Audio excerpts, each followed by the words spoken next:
Hello class. Today I would like to show you a few things on UFT. The first thing I would like to show you is how to do conditional looping. So we call that conditional looping. And conditional looping is where you have um, your script go in different ways depending on the results. So meaning I can have an if and else statement and I can tell my script to do something if the condition is true. Else, if the condition is false, I can now tell my script to do this statement. And why do we use this? We use this, it is a very popular automation technique that combines the positive test case with the negative test case all at once. So I'm going to show you a very quick example in UFT where I'm going to record booking a ticket with a valid username and password. So I'm going to book a ticket with a valid username and password. Now, I'm also going to record a negative test case that closes the test if the username and password is invalid. Okay? So that means I can use one script for whichever number of test cases I have, number of test data. It doesn't matter if the test data is positive or if the test data is negative because my script can handle either condition. Okay, so let's get started. So I'll create a new, in my same solution, I'll right click here to add a new test. So I'm going to call the test conditional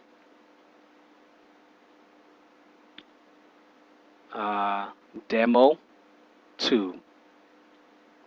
And I'm going to press the add to create a new test. Alright, so I have my test open. I'm going to double click on it and I'm going to start recording. So let me close my browser, make sure everything is empty, then I'll start recording. So I want to record from the new Tours website and I'm using IE and I'm going to press OK. So I'm going to record booking a ticket using a valid username. So I will say tutorial.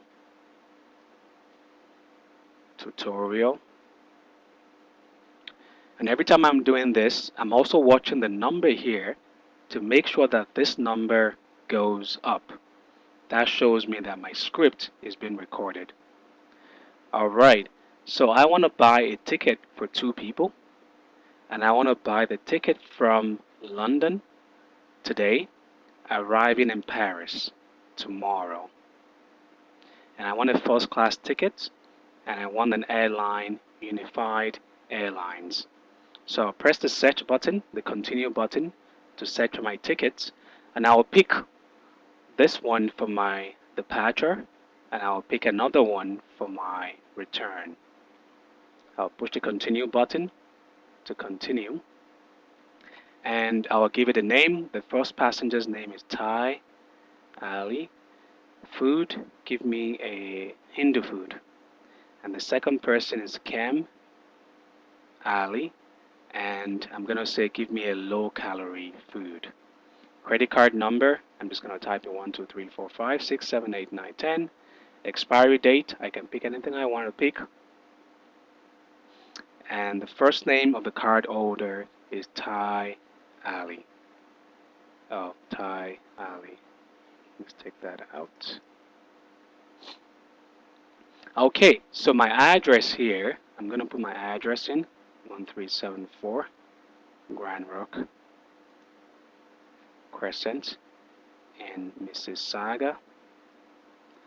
My province is Ontario and my postal code is L5N2T3 and my country is Canada.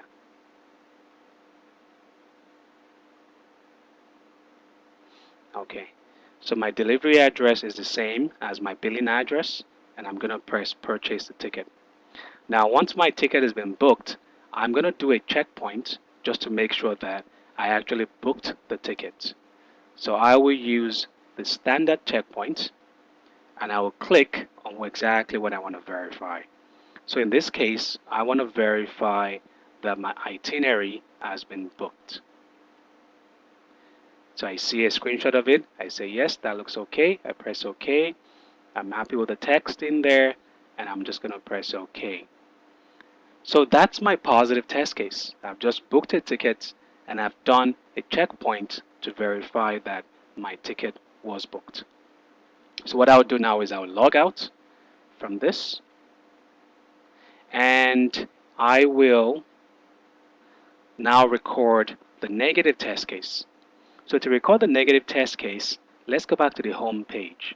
So I'll press the home page, and a negative test case is a user that cannot log in. So let me give it a bad username. So I'm going to say boy as an example, and my password is also going to be boy. So I know this is invalid. I'll press the sign in button, and right away I wasn't logged in. So what I can do here is I can do a checkpoint for this message here, just to make sure that invalid is also correct. So I'll say add a checkpoint, and I'll say verify that you see this message. So right away I see a message saying welcome back to Mercury Tours. I'm happy with it, and I'll press the OK button. Okay, so once that's done for negative, I can close the browser and I can stop my recording.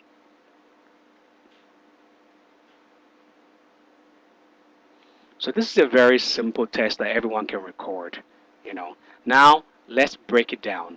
So let's add the if and else statements. So you have to be very careful here. You have to ask yourself, at what point do you know that your test is positive or negative? I think when you know is when you click on the sign in button. That's when you know, right? Because if it's positive, once I click on the sign in button, I will see this page. So go back into your script. I know that after you click on this sign in button, then if my test is positive, do all this. If it's negative, then do the one on the bottom. So right away I know that my if and else statement comes in here. So I'll put a comment in to say add if and else condition statement. And the if and else, I'll just type in if, and that's it right there. So you type in else as well, and there you go. So I have my if and else condition. Now, what do I want to check? What do I want to verify that is true? I think once you click on the sign in button, if you see this pass count, my pass count is essentially my number of passengers. So if I see a pass count, then I know it's positive. So I can just copy this pass count. I can bring that in here and say if this is true, but to make sure it's true, I have to say dot exist. So if that thing exists, then I know it's positive. So I can say, well, if that's true, then do all of this. So let me copy out my positive. My positive ended when I pressed the sign, the logout. Yes, this was my end of my positive. So I'll copy all that and put it in here. Okay, so that's my positive. Now my negative is essentially saying else just log out, because we know it's a failure. But before I log out, I want to make sure that it's actually negative. So I'll copy my checkpoint, which is my negative checkpoint, and I'll say verify that you see this message, checkpoint, and I'll say close the tab. So this is my negative. Now I can remove all these guys here. The click on home, we don't need that. Click on username boy, we don't need that, because that's my invalid username and password. I don't need that. And the sign in, we don't need that as well. Okay, and that's it. So right here I have my negative and I have my positive. Now we're not done. because I like to make my script good looking. So I'll say to do that, just tab. It's easier to see what's going on. So tab, tab, tab.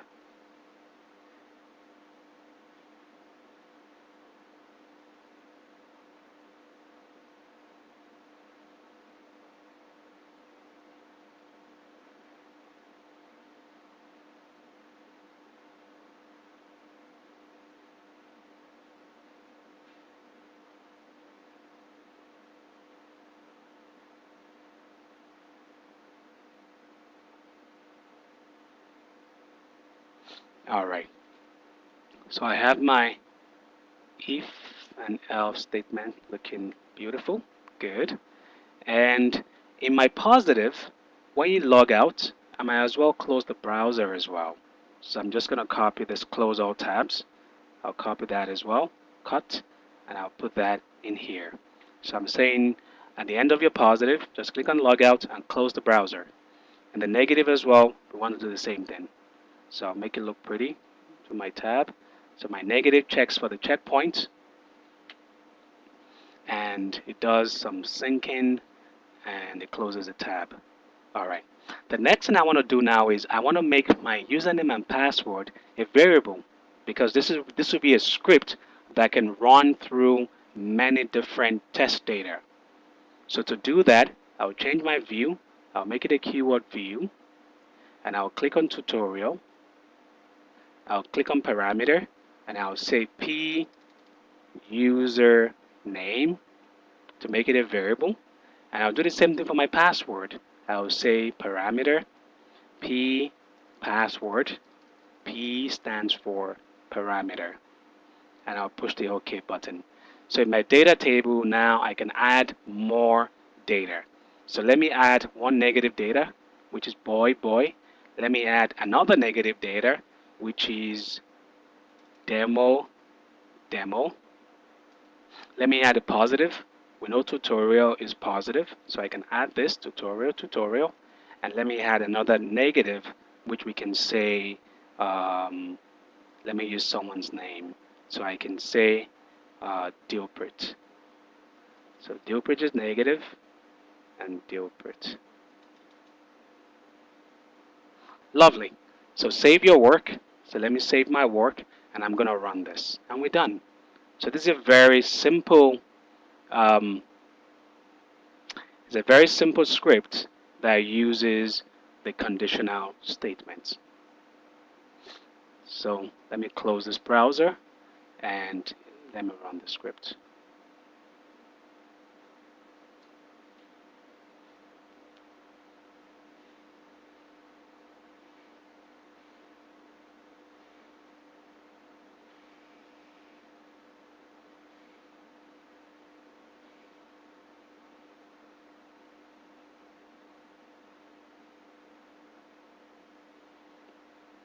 So that's the first test case that's been ran.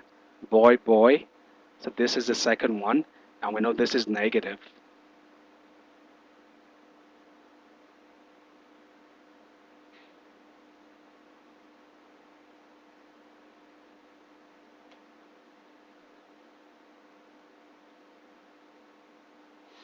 All right.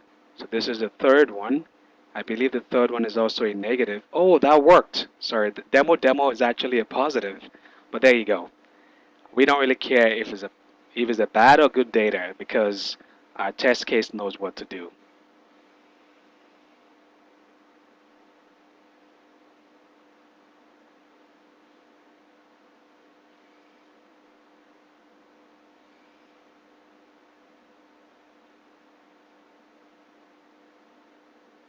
And that's the last test case. Dilprit, and that's a negative.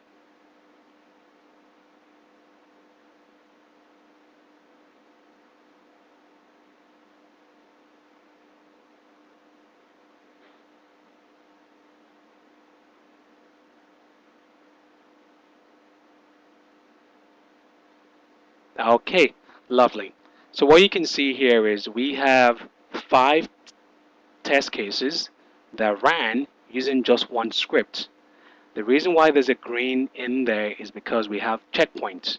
So we had, I believe, 3 positive and 2 negatives, and each positive had a checkpoint, and the negative as well had a checkpoint, and they all passed. So that's the end of how you will use a conditional statement.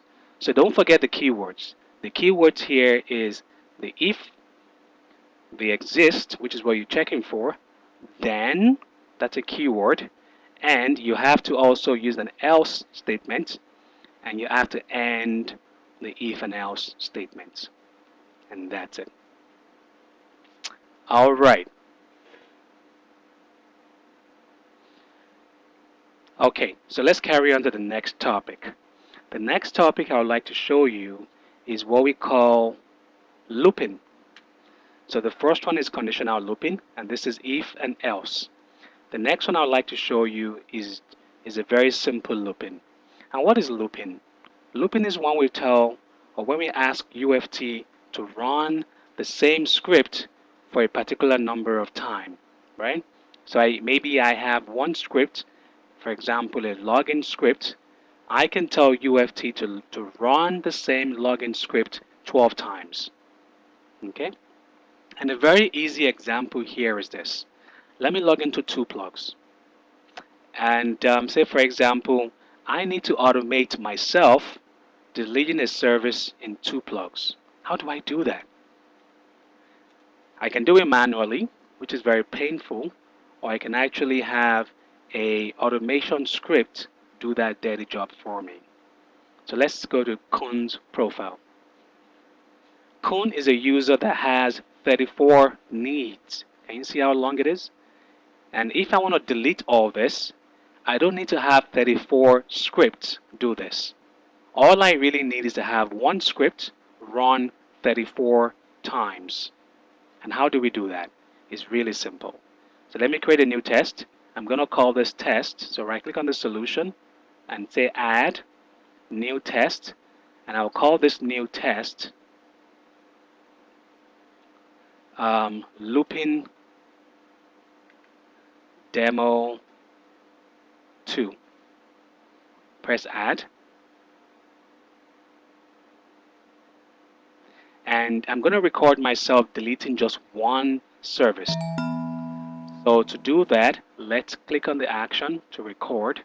Make sure the website is closed. Let's close it. And I'll push the record button. And I want to go to 2plugs. So it's qatest2plugs.com. I'll press the OK button. And I'm going to start recording. So wait for that guy. There you go. Then you can now start recording. So Kun is my username. Testing.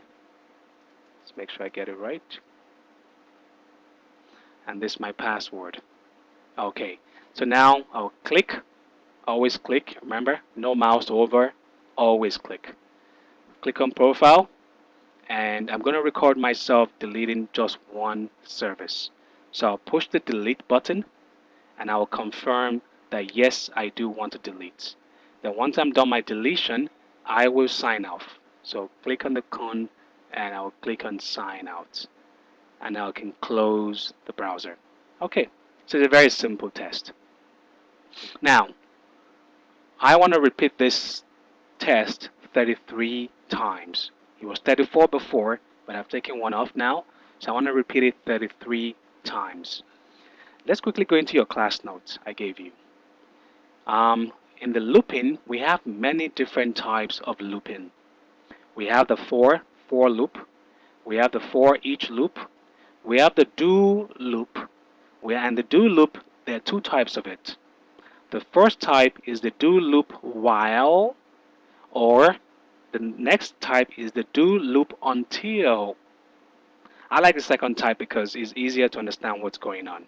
So I'm saying keep on looping until a condition becomes true. So how do we do that?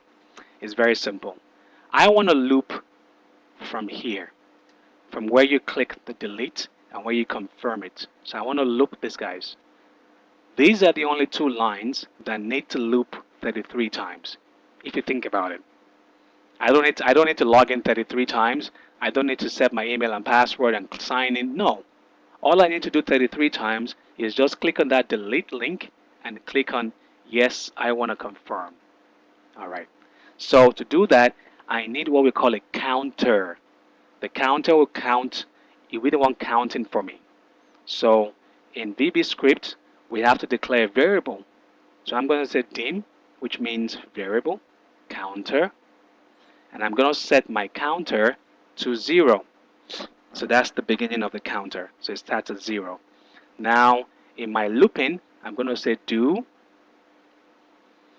Then I'm going to say do these two things, copy these two lines. I'm going to remove that, put it in here. So I'm going to say do. Let's tab to make sure we get it right. Oops. Okay. So do all of this. Once you've done that, increase the counter. And to do that, you say counter is equal to counter plus 1, because that's what's going to be increasing the counter. And do all this until, loop until counter is equal to 33. So that means, and you can now remove all this. So it's very simple. So I'm saying I declare my variable at the very top is a counter. Dim means it's a variable. I make my variable equals to 0. Then I start my looping. And in my looping, I say go to this browser, click on the link, which is to delete, confirm you want to delete, and increase my counter by 1. And keep doing all this until counter is 33. So let's quickly go back into your class notes. Just make sure we got everything right. So the dim counter, counter is 0. Do your recorded script. Counter is counter plus 1. Loop until counter is 4. So it's the same thing. If you want to learn more about looping, please visit this website on W3 Schools. They will teach you everything you need to know about VBS looping. There are many types, but this is my favorite type because it's easy to understand. Okay, so let's run this. Let's see what happens. So let's make it look everything is pretty good. Save your work and let's push the play button.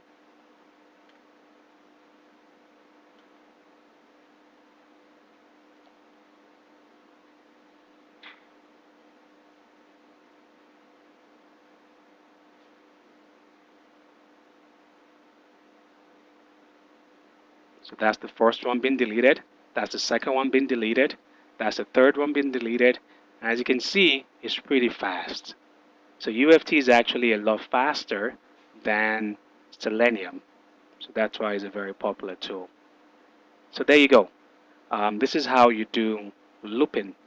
And a lot of you might need to do this when you're running your automated script. So I'm going to stop this script just because of time. You see it work. Right now we've deleted close to, oh, we're almost halfway there. Oh, lovely. But I'll still stop it just because of time. Or maybe I should just let it finish because it's 7, okay, 6, 5, okay, 4, 3, 2, 1. All right, and that was it. So that's a very simple test that shows you how to loop the same line, the same script. I can tell the same script to loop 33 times. And so these two scripts ran 33 times. All right, so I'll save my script again, make sure everything is fine. And the last one I really want to show you is what we call regular expression. So let me type that out. So we've done conditional looping, if and else. We've done looping. And in this looping, I showed you the do, while, until. That was the command I showed you. The last thing I want to show you in this video is what we call regular expression. Now, these are tricks that you need, to become a guru in automation testing. Regular expression, what is it? Let me quickly explain that to you. Sometimes I might need to loop several times, but the problem is the name of the GUI element keeps changing. So how do I do that if the name keeps changing? Let me log into HIPIT. I'm going to find the patient in HIPIT. Let's try patient 11, King Kong. Oh, King Kong only has one patient. Let's try another patient. I believe Taylor Swift has more. Oh, she has nothing. Okay, let's try another one. 13, Jim Flake. Oh, okay, he only has one. Anyways, I'm going to quickly create more patients so we save time. So I'm going to call this deny all 2. Deny all 2. So I'm creating policies for this patient. Blah, blah, blah. Continue. I'll go back. Now we have 2 policies. Okay, let's create another one. Deny all 3. Okay, so advance. And I'll say deny all 3. Okay, so now this patient has 3 policies. If I record myself deleting just one of them, that should be okay. But what if I want to run the same script to delete 1, 2, 3? The problem here is this guy has a different name from this guy. This guy has a different name from this guy. So how do you achieve that? Because you don't want to have 3 different scripts. You only want to have one. So to achieve that, we use what we call regular expression. And I'll show you one type of regular expression you achieve to do this. So let's go back into QTP, or UFT rather, and I'm going to create a new, so go into my solution, say add new test, and in my test, I'm going to call this regular expression demo. Press OK. I'll double click on the action to start recording, but before I do that, make sure my HIPIT is closed. So let me log out from here. I believe it was 13, right? I believe it was 13. Okay. So let's record, and I'll select my HIPIT, which is here. Press OK. Everyone knows how to do this by now. So I'm going to record myself deleting just one of the policies. So it's Ty Ali. My password is HIPIT. My hospital is this. Okay.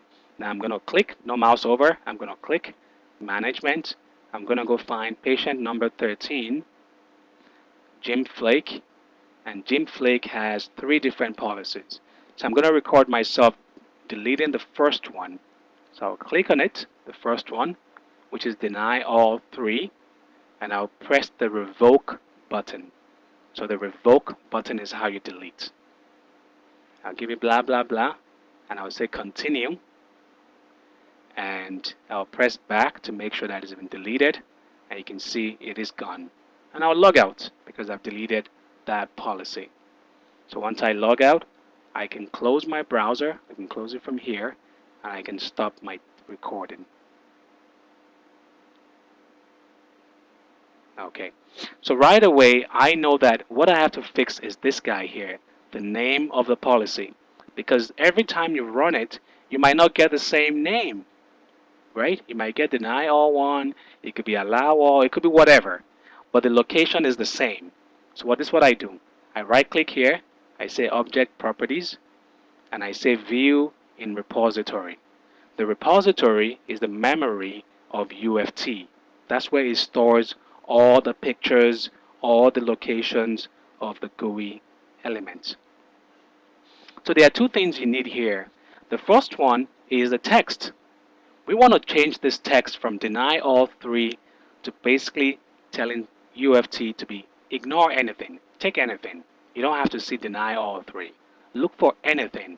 And to do that, you have to click on here, click on this little icon here, remove that name deny all 3, and say is a regular expression, and you type in dot star.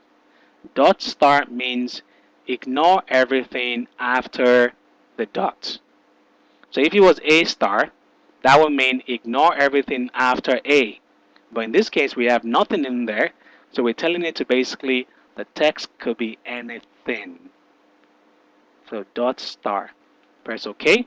So now UFT knows the text is looking for could be anything. Now there's another one you have to do as well. You click on the add, the plus sign. It's called the outer text. Outer text. So you press that as well. You add that in there. You click on the sign, click on the box, click on regular expression, and you say dot star, and you press OK. So now UFT knows the text is looking for it could be anything, the outer text could be anything. But we're not done.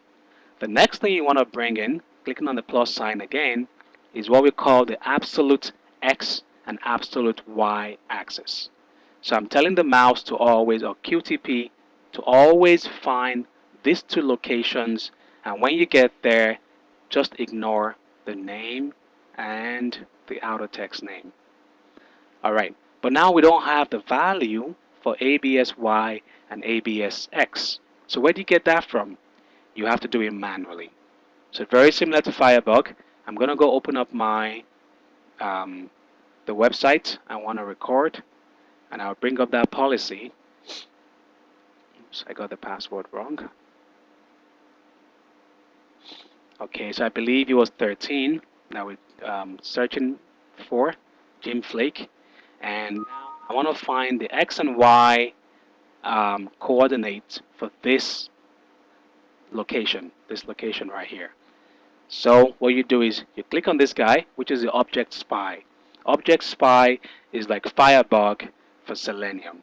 So I'll press the object spy, then I'll press this and. Can you see this and location? Press that and icon, and that and will follow you to whichever website you want to go to. And just like Selenium, I can click on my deny all to, and it tells me right away the coordinates I'm looking for. So my Y coordinate is 441, and my X is 49. So I can just come in here right away, type in, well, I gotta close this first. So it's 49 and 441. Okay, so close this quickly so I don't forget. 441, and this is 49. And that's it.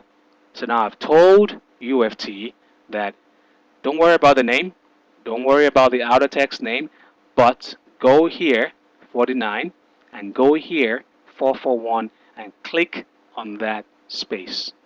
So once I'm done this, I'll save my work by just closing the object repository, and I'll press save.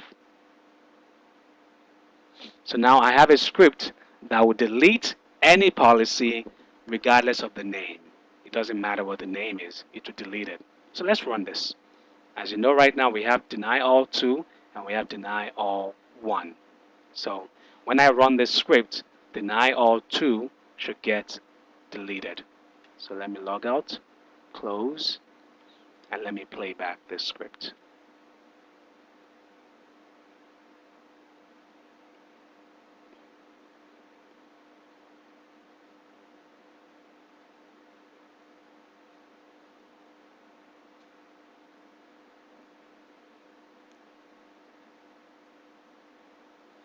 As you can see there, deny all 2 got deleted, and it happened really fast. And that's just to show you, there you go. That's just to show you that UFT was not looking for the name, deny all 3. As long as he had the location, he didn't really care what the name is.